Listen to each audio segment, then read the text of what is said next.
when I went through depression at the age of 30, I remember the attention that I got was, she's not praying enough. She's lost her way in Islam.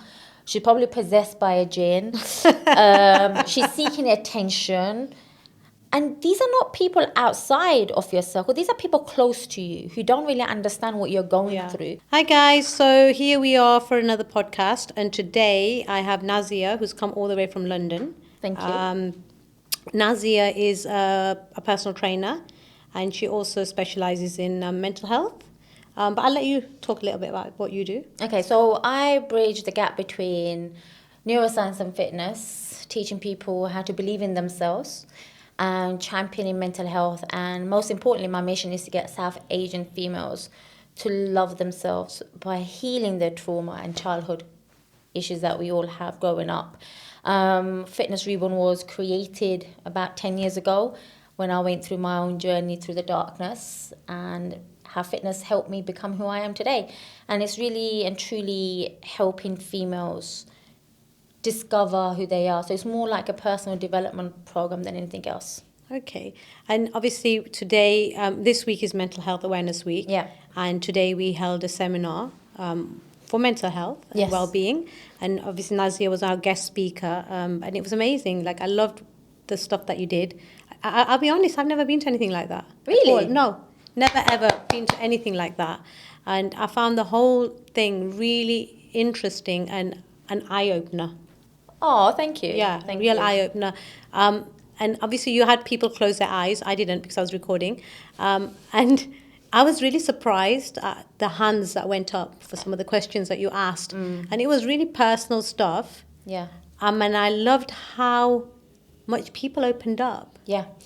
Like, we had people crying because it was so emotional, and it was so everybody was so open, and I loved it. I really enjoyed it. Oh, thank you.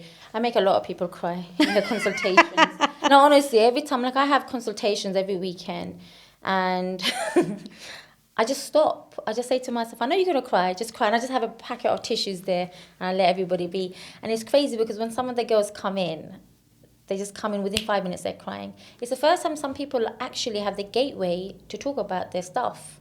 It's the first time somebody embodies who they are just by releasing some of their baggage. So I try to capture what I do with my clients in today's seminar. So I'm glad. I like to hear some of the feedback. Yeah.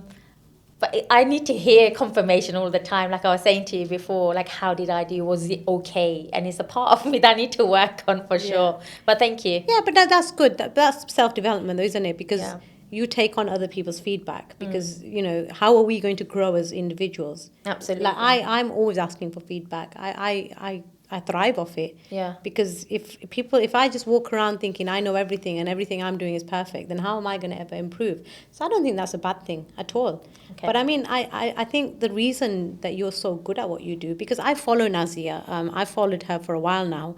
But up till now, she thought I was a man. So she just ignored all of my DMs and yeah, definitely, because she thought Fitness Factory was a man. Yeah. But obviously now she knows I'm a woman. Hopefully she'll reply to me. Yeah, definitely. Changes the whole game. Yeah, but she just thought I was some pervert. No, not a pervert. I can get a lot of guys. But I was sending you love heart, only woman. Yeah, that's what it was. I was like, this is confusing. Yeah, but I've been following you for a while, and I love your stuff. I really do. I find it makes me question some of them. Good. You posted something the other day, and I was saying to you, wasn't I? And it was about not putting yourself in because you're the fear of being judged. Yeah. And I had to really think about that. And I thought, yeah, I am a little bit like that, because just how you didn't know Fitness Factory belonged to a woman, I'm always the one that is asking the questions, and I'm always the one that's putting everybody else in front of the camera. I do my members' heads in. They'll tell you constantly, here, speak, right? But when it comes to myself, I don't really like doing it. And when you put that, I thought, why don't I like doing it? Is it because I don't like being in the limelight? But why is that? Is that because I have that fear of being judged? Yeah, and I explained in that story that being judged and we judging other people is actually wired in a part of our brain for survival. And if we translate it into who we are today, we are scared of showing our true selves because of the feedback we get from people. And this goes hand in hand with me when I was a boxer. I created this identity of this strong woman and everybody, admiring me and seeing me as, wow, she's the first Asian female boxer. We've never heard of that kind of stuff. It gave me this, I'm better than everybody else kind of thing, right? At that time, when you're a boxer, it comes with an ego, okay? And I realized when I went through my journey, the hardest part was getting rid of this identity that I had created. I'm not strong. I'm not who people look at me and think that I am. I had to work 10 times harder to change people's perception. And when I did that story, I got a lot of DMs actually. And they're like, yeah, it's very true. And the first people that we're very scared to show our true selves is to the people that love us the most, because we don't need their feedback. So we try to become this person that we're not really. But when you open up, you'd be surprised how many people can relate to you. Yeah. And so it's like you have to go on that journey to open up a bit more. Yeah, it's interesting. And I think that today, like, some of the ladies really opened up. And, it was quite emotional for some of them, but I think it felt good as well. And I think that we need more of that, don't we? We need people to, like, if you look at social media now, it's all fake. Everything's fake, right? You have these fake pictures, everybody posts a picture of themselves when they're looking good, right? But nobody looks like that all the time. Yeah. You have videos of when you're happy or something good is happening, but nobody really goes on there and talks about how they're really feeling. Yeah. And it's not real anymore. So then everybody's looking at everybody else's life thinking, wow, like, everybody else is having an amazing time. Everybody's like so with it. Their life is amazing. And here's me feeling like shit, looking like shit. But what the reality is that that they're probably feeling like that as well. And I think that when you go to events like this, you realize that everybody's dealing with something. Everybody's been through something in their life. Everybody's dealing with some kind of trauma, some kind of, mental health issue, lots of different things, I mean, I said to you in the session as well, we're all dealing with some kind of grief, sadness, loss, heartbreaks and everything. And the questions I asked, I had everybody close their eyes. The first question was, how many of you are going through pain, have experienced pain? Everybody's hand went up. The second question was, who loves themselves here? A few people put their hands up. The third question was, who here has struggled with depression? Half of the room put their hands up. And the last question was, who here has experienced suicidal thoughts? If they all had their eyes opened, because it's a very personal question that I asked them. But a few hands did go up. Yeah, I mean, everybody would have gone and hugged one another. Yeah. And you would have been more vulnerable and you would have been more emotional. And the reason why I got everyone to close their eyes is because I didn't want tear works right at the beginning. No. Because it's such a delicate topic that we don't speak about. Like, even though we've come so far with mental health and try to break the taboo and the stigma, I full-heartedly still believe we have a lot more work to do in the South Asian community. For example, let me just take my own journey for a showpiece here.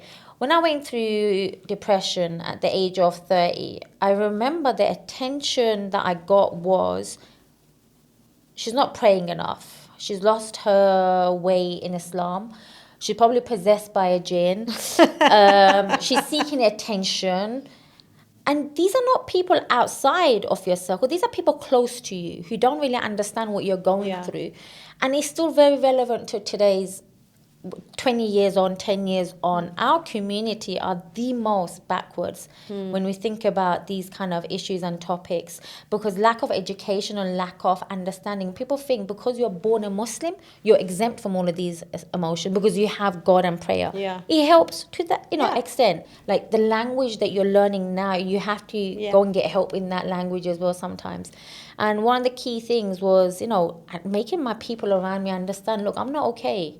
I've not been okay for a while and I need help. Yeah. That's the hardest thing to do. But you're not allowed to, because like I said, I think I was saying that, if you talk about mental health in our community, it's very much like, what have you got to be? Why are you feeling sorry for yourself? You have a roof over your head, you have food, there's people dying in Palestine, in Syria, like what's wrong with you? Like it straight away comes back to that. And then you start feeling guilty that, how can I feel sorry for myself? There's people a lot worse off than me. But sometimes, like you said, you can't help but feel those emotions. They come from somewhere.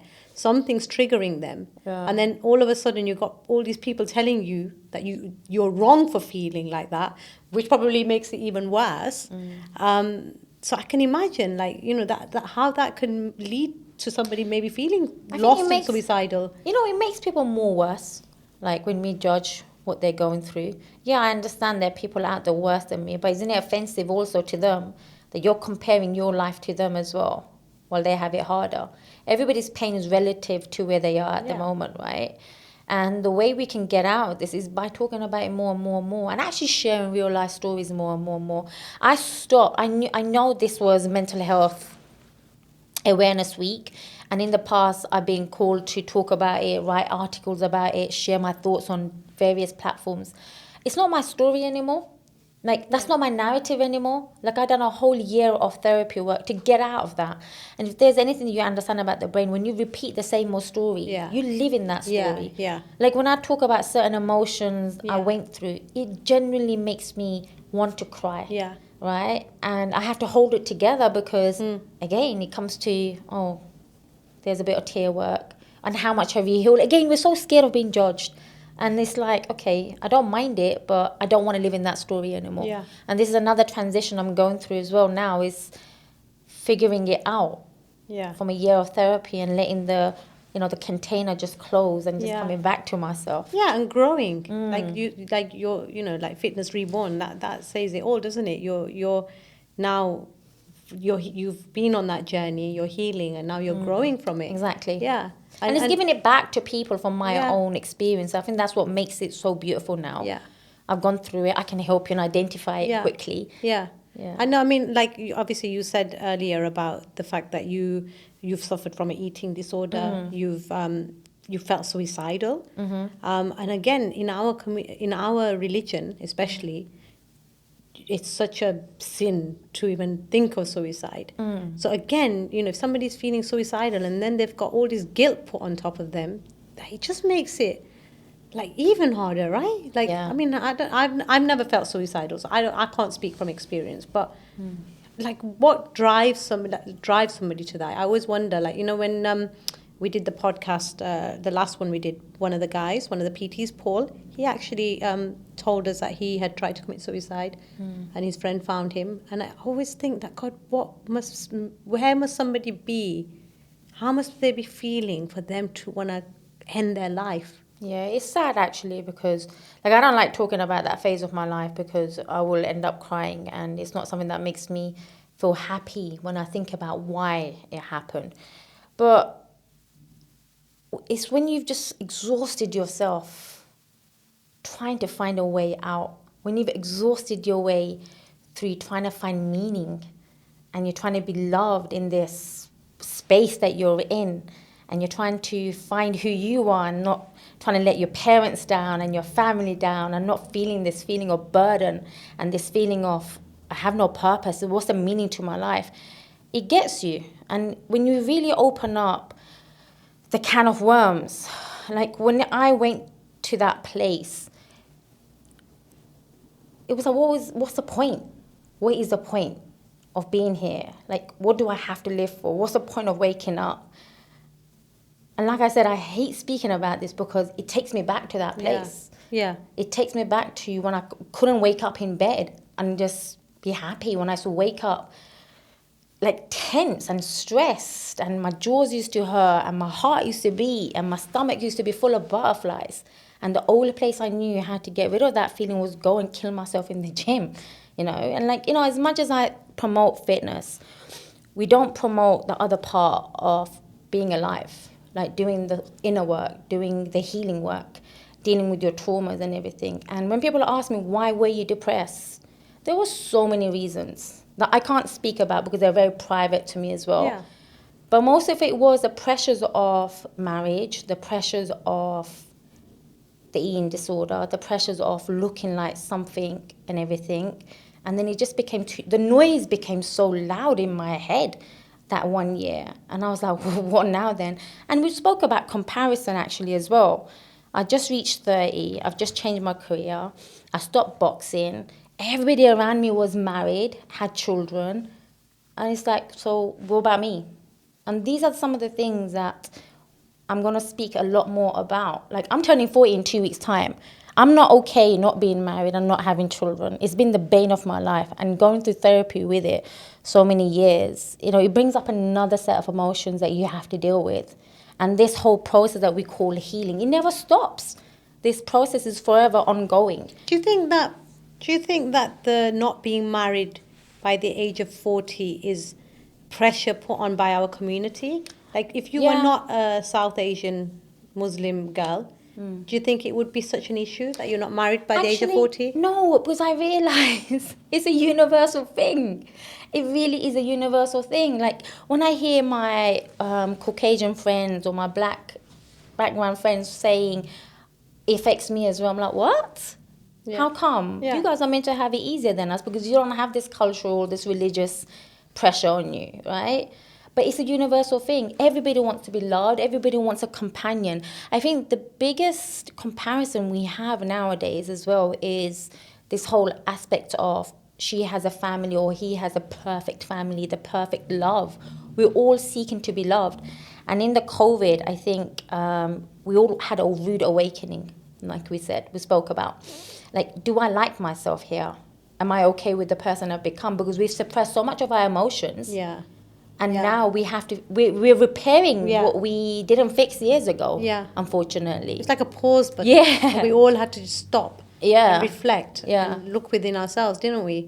And it is really interesting. And I think that what you said about the gym is really interesting because obviously I own a gym and I promote people coming to the gym, getting fit and healthy. Like, that's really important. And I will never say that don't go to the gym Yeah. or don't do fitness. But like you said, what about the inner, when you go to, it's like when people say I go to the gym and it makes me feel good for the few hours that I'm there. I can switch off from the whole world and whatever. It's like having a wound, isn't it? And you put plaster over it for a few hours. And then when you leave the gym, you rip it off and then everything else is still there, isn't it? Sometimes people transfer that into like becoming obsessive about the gym to the point that then that becomes an issue as well. Yeah. Because now they don't want to think about all of those things, so then they put it all onto this, like, yeah, I've got to get to this physique, I've got to look like this, I've got to, do you know what I'm saying? And they're like the food, and they're just so anal about everything. I mean, you said that you became like that, right? When you were doing your boxing. And boxing was a great way to channel a lot of my anger.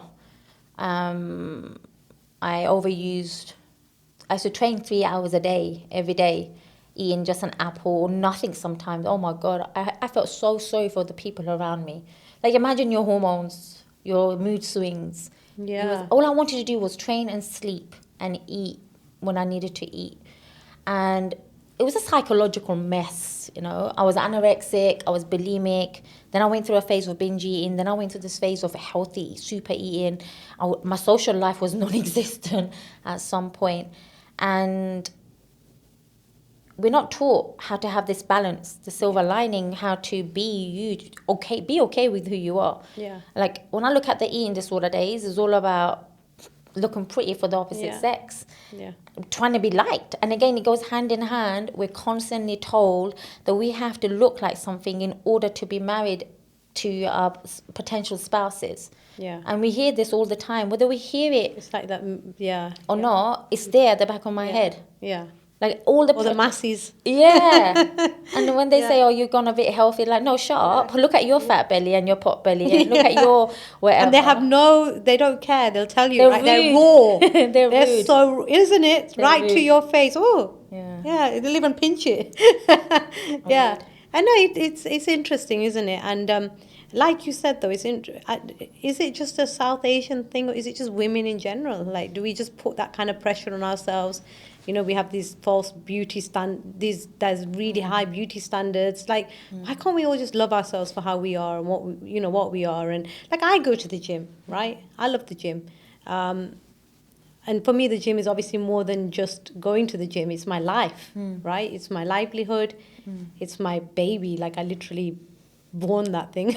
You know what I'm saying? It's grown from nothing to where it is today. So it means everything to me. And all those people in my gym, I genuinely care about all of them, and that's why I do these podcasts and I talk about these things. Some of it people don't want to hear, but you know what?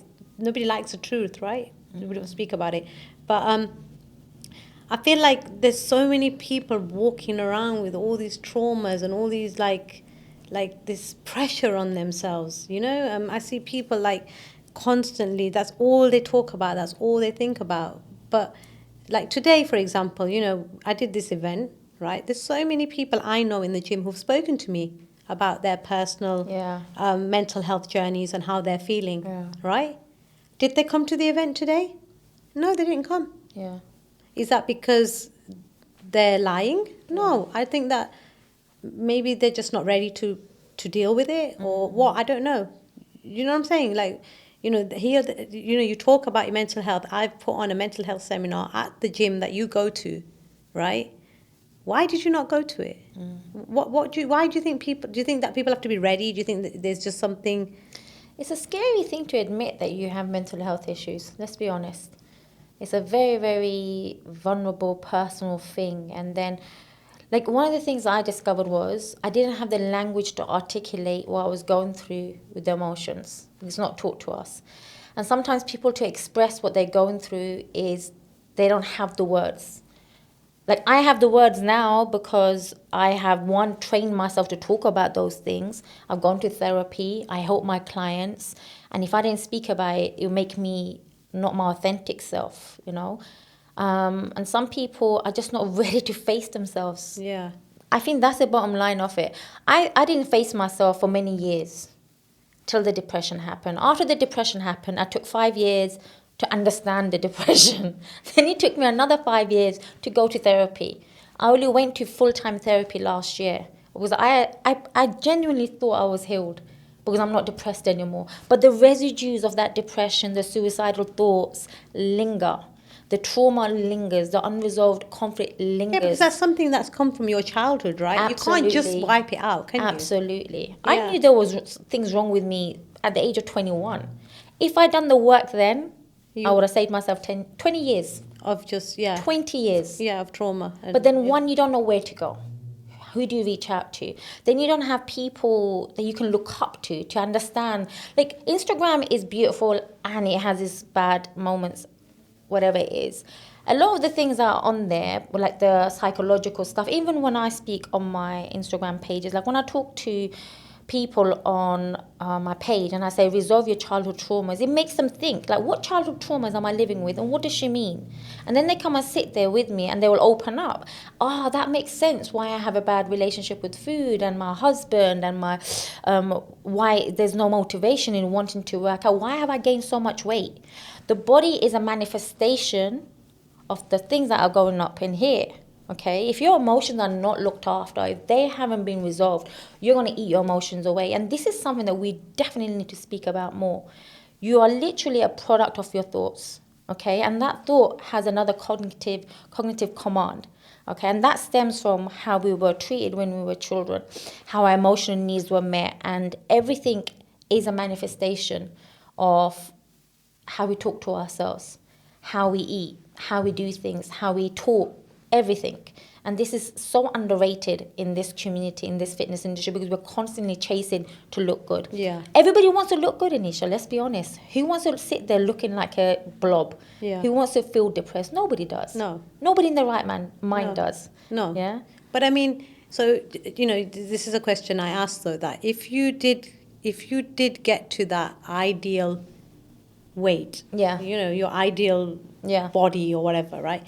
All your problems going to go away. Are you going to suddenly be this whole happy person, or are all those issues still going to be there? Look, looking half decent solves half your problems. I'll be honest with you. Yeah, when you feel good in your home and that's your body, it solves half the problems. But that's important as well. Exactly. Nobody's saying that don't go to the gym and just sit at home and whatever. Yeah. Nobody's saying that. But don't make that your soul. Exactly. That shouldn't be the only goal. Like you said, it's that inner work as well that needs to come with it. That's what we're trying to say, right? Yeah, absolutely. Look, when I was an amateur boxer, I had an amazing physique, right? And I was at my worst. I still used to look in the mirror and go, I'm fat and ugly. If a guy gave me a compliment, hey, you're just messing about. It's like, don't be silly. It's like, I never knew how to receive compliments when I was young. And then killing myself in the gym, like when I used to compete, we had to show up in the gym every single day from Monday to Saturday. If we're actually competing, then 7 days a week. Okay, we have to make sure we're getting the sparring in, the conditioning work in, the boxing, everything in. And I'm like thinking, I'm at my peak performance here. One time I remember going to Scotland and I ran this trek for like an hour without even getting out of breath. Wow. That's how good my fitness had got to that stage. And it just didn't make sense. I would look in the mirror and I still be like, I'm fat and ugly. And there's girls around me saying, I want to look like you. And it just didn't register. It didn't connect. Yeah. Years later, obviously, it did connect. My self-talk was so loud. The noise in my head of being critical about myself was so loud. And I think it's because I was never told you're beautiful, you're pretty enough, or you're good enough. So we're not told that though. Never. Our parents don't. Never. I don't. My dad, to this day, my dad will never ever compliment us. Yeah. His attitude was, it's not. In fact, he would say, it's not for us. We shouldn't be saying how good you are. Other people should be saying God. it. You know, like that kind of attitude. Or if we big you up and then you let us down, people are going to be like, oh, you were saying that your daughter was this and this. That was the kind of things that my dad would say. Yeah. That's. I don't blame him for that. I think that was probably how his parents were. Absolutely. And I love my mum and dad, and my mum and dad are amazing people. You know, but could you imagine if I was like that with my children? You know, like I constantly tell my daughter from a young age. I've told her that you're beautiful. I remember Sophia. Like crying because her friends at school had yellow blonde hair. Yeah, she was only young, but why have they got they've got hair like Barbie? Why haven't I got hair like that? You know, so I remember always telling her that you are beautiful. You know, and there's no that you're gorgeous. We never got that. No, imagine how I would have grown up a whole different person. I wouldn't have had to go through all of this. But again, I think I put this on my stories coming up here. You have a right over your parents and your parents have a right over you. It works both ways. Yeah. And we have to love them for who they are at the time when they brought us up, 100%. But boundaries is something we don't learn. Yeah. So the people pleaser, they're making, love me, I'm a good girl and everything. It's something that affects us eventually down the lane. So it takes away the real, authentic who you are. I've been on a journey to find the real me without the pressures of being a wife or being a 9-to-5 normal work or anything, or who I'm supposed to be. And it's been difficult because you get brainwashed that you have to be this person or you have to do what your parents tell you. And with all due respect, our parents did everything that they did to get us here. But it came with a horrible emotional manipulation and blackmail. Because I brought you up, I fed you, I clothed you, you do as I say. India and China have these are the two countries that have the highest suicide rates, right? Because if you think about it, every parent wants a genius in their family. Yeah, you have to be a doctor, you have to be a dentist. Exactly. Yeah, and you move away from that, you're now an outcast. Because our parents made so many sacrifices. They went through so much. So it's that constant, we've been through so much. You don't understand what we've done, what we've sacrificed to get you to where you are. Now you go and study and become a doctor and become a dentist and, make us proud kind of thing, or that constant, what are people going to say? I think that we probably still have that that fear of being judged 100%. Because our parents always worried about what people were going to say. Yeah, I mean, look, my father, there's 5 girls in the house. When I think about it, he gave us everything that he didn't have. And my mum, both of them have sacrificed a lot. Yeah, of course. My mum is illiterate, right? But yet she taught me how to learn ABCs. Make it make sense. Yeah. And she doesn't know how to speak English. It's just so crazy. And then my father, I remember, he gave us everything because we were girls. Everybody looked down on my parents as well, because what are the girls going to amount to? You're being cursed with 5 daughters. But my dad, bless him, and may Allah grant him a long life, He put money on the table, provided for us, Yeah. made sure every single one of us went to university on one man's wage. Yeah. Right? And I couldn't thank him enough. Yeah. And I get a lot of his fierceness from him, Yeah. for sure. But at the same time, it's like, also now get married. Yeah. But you also have to get married. Yeah. Like now get married. Yeah. But it's something that's very, it's very, how do I say it? It's in our culture. Yeah, isn't it? it's just a all they common know. thing. It's a yeah, common it's all they thing. know. Yeah. And you raise your daughters to be good Muslim girls, and then they find a husband, and then they get married, and then he will look after them, and then they'll have children, and they live happily ever after. Yeah. Unfortunately, that is not Yeah. It doesn't how work it like always that all the works. time. Like no, No, it doesn't. no. And I think that, I mean, do you think that, like now, our generation, we are better as parents? Like, do you think that because of what we've been through? I don't know, because I'm not a parent yet, so I don't know what parenting From what is you like. see, like, from your sister, Well, from your... my sister, alhamdulillah, I've got two beautiful nephews, and the elder nephew is just beyond his age, very smart on point. And I'll watch her do soft parenting and delicate talking, and it's so nice because she has books now. She has audios to listen to. That's a huge difference. Yeah. Even when I I have a lot of mums that come and see me to heal their traumas and everything. And I do these affirmations with them. And I said, not only are you doing it for yourself, but your little ones are watching. Yeah.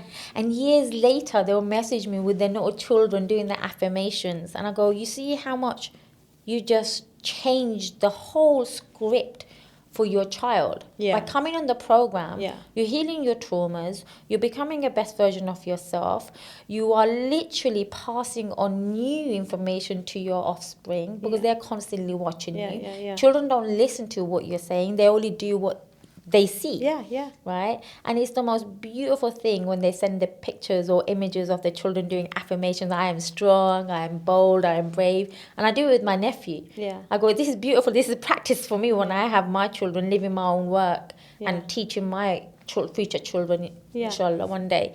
And it is changing, I'm sure. I think this generation of parents are more well aware. Yeah, I think so. I think I'm, as a parent myself, I think I'm very different to my parents. My kids would probably say that I was still quite tough. They would probably say the same, that you didn't really compliment us a lot. I think I get that a little bit from my dad. They said they will say I'm quite critical, but I just pushed them. I pushed them a lot. But yeah, you can't blame our parents because it doesn't come, there's no book, is there? Nobody gives you a book and says, right, this is how you can be a parent. And you only know what you just pass on how you were brought up, right? So it's just it's trying to break that cycle, isn't it? Yeah. But I think that we are better. Like you said, there's a lot more information out there. We talk more, so I think that, definitely things are changing. But I mean, This generation is definitely the generation curse breakers for sure. 100%. But I think that mental health itself within our community is still a very taboo subject. Very taboo. And, I think that, we're always made to feel guilty. If you start feeling sorry for yourself, it's almost like, well, why are you feeling sorry for yourself? There's people dying in the world, look at what's going on in Palestine, Syria. And then you are made to feel guilty. So people are not allowed to feel those things. Guilt and shame has to be the lowest form of frequencies that we can have in our physical body. And the body is, if nobody knows this, the body stores trauma and emotions from the past as well. And if you keep vibrating on guilt and shame, it keeps you in a place of, paralysis analysis, feeling stuck, feeling forever you can't move forward. And this is why the game of forgiveness, and I feel like I need to do another chapter on my life right now on forgiving myself for the things I did in survival mode, right? And when we keep comparing our pain with other people, it's all relative to who you are now. Sometimes I find I'm comparing myself to the people in Palestine and Syria. They have it 10 times worse. It's almost trying to make myself feel better about my pain. But there's billions of people going through everything. We're all going through something. Yeah. So just own the fact that you're going through this. Yeah. And one thing that's interesting as well, a lot of people are trapped in those emotions. They become a prisoner in those emotions. That's interesting. Right? And I was one of them. So I can't just say I'm better than anyone. When you understand, you become a prisoner of your own emotions, game time. You have to go out and get help. Yeah. Because your brain is forever changing. Yeah. Plasticity is at its best. Yeah. And this is where the neuroscientific tools and hacks come into play so much for my programs. Like, I have clients that have been depressed for a year and a half, maybe longer. I have critically depressed suicidal clients Wow. who've been on antidepressants for almost half their life. And this is Crazy. not a joke. And I don't talk about this because it's very private for some of the Yeah. clients. And when they come on the program and they say, they ask me, what can you do for me? I go, I don't know. I have no idea. Just trust the process. And I take them through this 12-week program, the 8-week program, and they come off the depressants. They're not suicidal anymore. They're not depressed anymore. I have to sit back and go, what did I do that was different? Like, you have to put the hat on and say, well done, Naz. Sometimes Yeah. it's hard for me to do that, Yeah. because when somebody turns around and says, because of you, you But saved my life. It's interesting, isn't it? Because you're saying that there's these people that, so they go to the doctor, right? Yeah. And doctors automatically stick someone Yeah. antidepressant. We know that there's a crisis in this country where people can't even get help, right? My daughter, she's actually now working with victims of human trafficking. Oh, wow. And she was telling me that some of them are depressed because obviously you can understand they've been through so much trauma.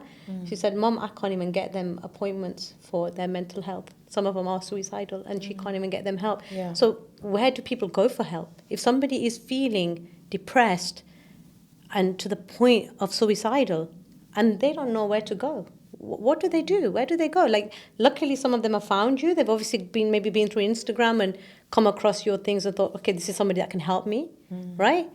But what about people who can't afford it, for a start? Or they're not on social media, they've not come across someone like yourself? Where do they go? What do they do? It's a good question, actually, because I've never thought about it. I've taken it for granted where I can go, right? I can tell you where you can go. But really and truly, where do people go who don't have access to that kind of help? It's a tough one. I don't know how to answer that, if I'm honest with you. Yeah, but there is a crisis. Yeah. There is Yeah. definitely a crisis, and it's only when you speak to people that you realize. And the fact that somebody's been put on antidepressants for over a year, that is not the answer. Because like you said, depression, there's something underlying, isn't there? Yeah, and this is what I said in the talk as well. Gabor Mate speaks about unresolved conflict, trauma, unresolved childhood trauma, right? All of us were children once. All of us came from two parents Yeah. as well. To understand that we are components of both parents, we're taking on their Yeah. wounds as well. Generational trauma, ancestral trauma. This is not a joke. So to start off is to become aware that you need And help. sometimes it's not from your childhood. It might be from a relationship, a Exactly. traumatic experience in your Exactly. life. Yeah.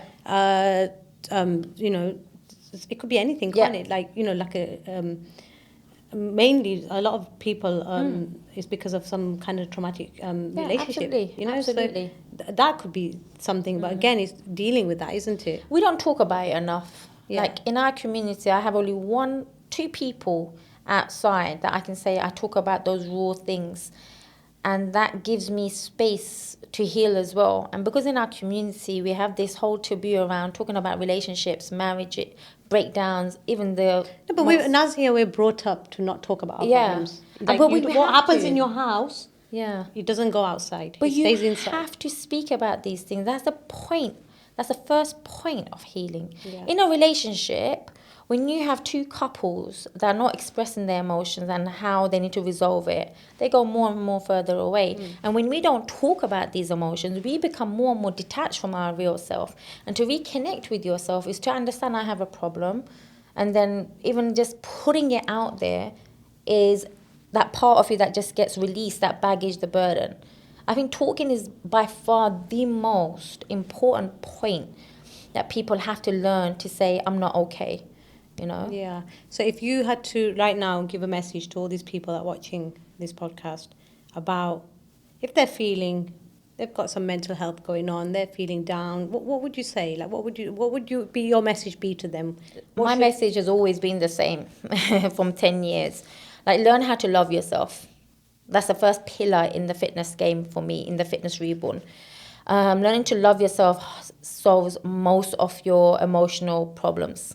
And that one self-love itself, the concept of self-love is very, very confusing for people because we weren't brought up with learning about looking after ourselves.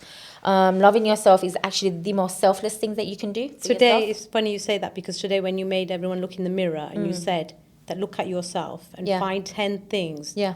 that you love about yourself. And then when you asked the question, how many people Struggled and how many people love 10 things? There wasn't many hands that No. went up. I think there was 2 No. or 3. Yeah. So most people in that room could not look in the mirror and find 10 things that they loved about themselves. You know something, Anisha, I'm just going off here as well. Self-love from a South Asian community for females, it's very hard because our whole But life... the funny, but we say South Asian, but that room today we had a mixture, and Yeah. most women. So I would maybe say most women. Yeah. Yeah, I agree Maybe with you. society. Yeah, I agree with you because we're not taught what is the concept of self-love. For me, it starts with boundaries. Yeah, saying no. Like, I'm not okay with this. Don't talk to me like this. Rather than just be like, okay. Oh, yeah, I don't want them to be upset with me. And then finding your way through it, how you nourish yourself, how you look after yourself. Are you thinking healthy thoughts? Are you talking to yourself nicely? Do you have a good set of friends around you? I mean, people don't understand how important Yeah. it is to have that tribe as well. Yeah. Like, energy is a Yeah. real thing. Yeah, having Like, good people around you, yeah. like, if you think about it, if you and I hanged around with each other long enough, our menstrual cycle will sync. Yeah. Have you noticed Yeah, your it female does, friends? yeah. That's how powerful energy is. Yeah. If you put a grandfather clock in Yeah. this room and there was other small clocks around that big clock, all of the clocks in that room will sync to the big grandfather clock. Yeah? That's how powerful energy It is. is really important. I think the energy you have, for me, energy is very important. Exactly. So when you think about how you're speaking to yourself, every part of your body is listening. And I have this thing I've been practicing for years. I love flowers. I love buying myself flowers. I love receiving flowers. And I have abundance of flowers given to me by followers, admirers. Good job you don't have hay fever. And my favorite flowers are lilies and roses, right? My family is sick and tired of me getting flowers at home. So about 5 years ago, I learned about talking to your plants, your flowers. You know, it helps them last longer. And I'm shamelessly always talking to my plants and flowers, but really and truly, I'm talking to myself. It's my inner self-talk. You're strong, you're brave, you're going to open up and you're going to blossom and all that stuff and everything. So when I'm talking to my flowers, I'm having a great day as well. Yeah. Because that self-help energizes my emotional well-being. And there was a Japanese, I can't remember his name. He done this whole study on water. Do you know about the water study? No, go on. So he put like a drop of water in a little container and then he analyzed it over this microscope and everything. But what he did was there's 2 sets of molecules of water, and one of them he spoke negatively, like you're crap, you're horrible, I hate you. Another one was I love you, you're amazing, blah blah blah. And what he found was the one that he was speaking to negatively changed the whole. It was like a blur. Wow. Like the water just changed and it was a blur. But the one that he spoke to beautifully with love, it was like, those snowflake, beautiful star shaped. And from that study, if you think about it, our body is made out of mostly water. Yeah, water, yeah. Yeah. So if you speak to yourself nicely, yeah. you're vibrating on that emotion. Yeah. If you're speaking to yourself in a nice, horrible way, Yeah. what are you going to get back? Yeah. The feedback. Yeah. So, if I was to leave this podcast, learn how to love yourself, talk to yourself nicely, and be kind to yourself. Yeah, I think that those things are really, really important. And yeah, if anybody out there does want some help and wants to reach out to Nazia, then I'll put Nazia's details at the bottom of the page. And yeah, thank you so much. It's been an amazing Thank you for day. having me. It's been brilliant having you at the seminar and then obviously chatting to you today. Thank you. I mean, I know that Nazia has been on one hell of a journey. If you go on her page, you could probably find it out a little bit more. I didn't want to pick at those bits that, like you said, you want to leave behind, which I think is important. You can't just keep going over old wounds. So I get that. But thank you so much. Really, Thank you. really appreciate you coming down. Thank you, guys. Thank you.